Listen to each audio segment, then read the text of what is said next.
when I started the Myositis Moonwalk and I wanted to do the patient voice workshop, it was because I need doctors to understand, these patients need doctors to understand that there are times of crisis and there's times where we are truly, truly in pain and we just need to be heard. We need to be listened to. And even if the blood work doesn't look a certain way, trust that that patient is truly going through something and help them find the help they need. And to be honest with themselves and say, if I don't know enough about it, I'm going to do everything I can to find the person that can help you about it. The pain is really when I broke down and said, you have to do something. The skin was bad, the coughing and the lungs were bad, but the pain was what kept me from functioning. It kept me from getting off the floor. It kept me from being able to walk very far.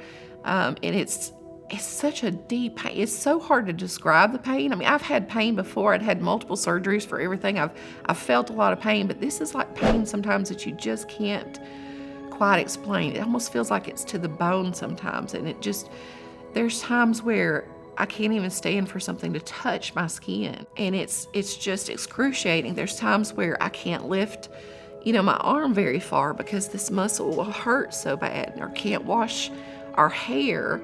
One of the hardest times was when I had to ask my husband to brush my hair out.